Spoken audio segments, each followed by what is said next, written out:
Drama serial بجو Jio T V کا بہت ہی اچھا ڈرامہ ہے۔ اس کے تمام ایکٹرز بہت اچھے ہیں، بہت ہی نامور ایکٹر اس ڈرامے میں کام کر رہے ہیں۔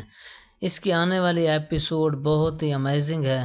آپ دیکھیں گے کہ جواد اور دردانہ کی لڑائی ہو جائے گی۔ جواد کی ماں بھی اس سے لڑائی کرے گی۔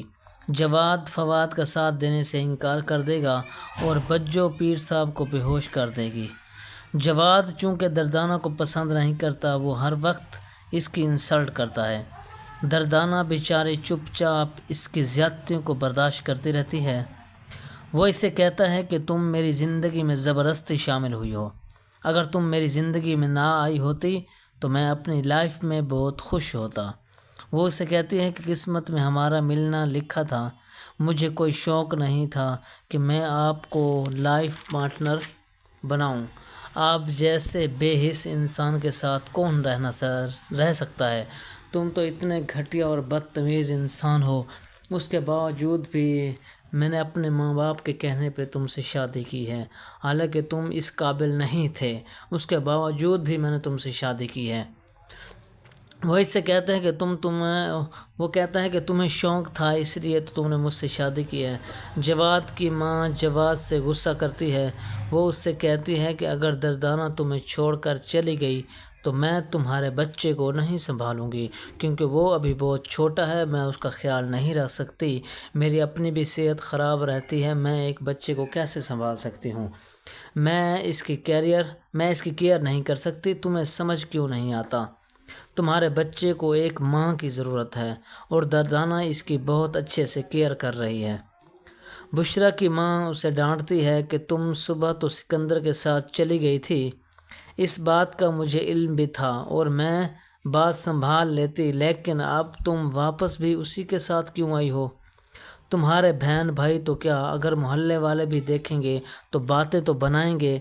بشرا کہتی ہے کہ میں نے اسے نہیں بلایا تھا، وہ خود سے آ گیا تھا۔ تو اس کی ماں نے کہا کہ آج تو میں نے بات سنبھال لی ہے، لیکن آئندہ تم دھیان رکھنا، ورنہ تمہارے بہن بھائی بہت زیادہ غصہ کریں گے اور تمہیں ڈانٹ بھی سکتے ہیں، اس میں پھر میں کچھ نہیں کروں گی، مجھے کوئی شکایت مت کرنا۔ بشرا اور فواد کی ملاقات ہوتی ہے۔ فواد بشرا سے کہتا ہے کہ جواد بھائی نے ہمیں دیکھ لیا تھا تو اس نے صاف کہہ دیا کہ وہ ہمارا کسی معاملے میں ساتھ نہیں دے گا۔ تو بشرا ان سے کہتی ہے کہ اب آپ کیا کریں گے؟ تو فواد کہتا ہے کچھ نہ کچھ تو سوچنا پڑے گا، ہمیں کچھ نہ کچھ کرنا پڑے گا، ایسا کوئی پلان بناتے ہیں جس سے ہمارا کام بھی ہو جائے اور دوسروں کو شک بھی نہ ہو۔ قدسیہ خالہ اور بجو کی ماں اس سے لے کر پیر صاحب کے پاس جاتی ہے، کیونکہ قدسیہ خالہ کا کہنا ہے کہ اس پر جنات کا سایہ ہے۔ بجو عجیب سا چڑیڑوں والا میک اپ کر لیتی ہے اور آنکھوں پر بلیک چشمہ لگا لیتی ہے۔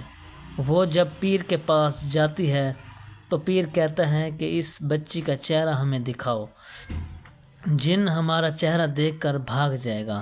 جیسے ہی بجو چہرے پر سے اینک اتارتی ہے تو پیر اس کا چہرہ دیکھ کر خود ہی بے ہوش ہو جاتا ہے کہ یہ کس بلا سے میرا واسطہ پڑ گیا ہے، یہ کون سی بلا ہمارے پاس آپ لے کے آ گئی ہیں، یہ عورت کم اور ڈراؤنی زیادہ لگ رہی ہے، یہ تو ہمیں خود کو بے ہوش کر دے گی۔ اس لیے پیر صاحب نے جیسے ہی اس نے اپنا پردہ دکھایا، پردے سے چہرہ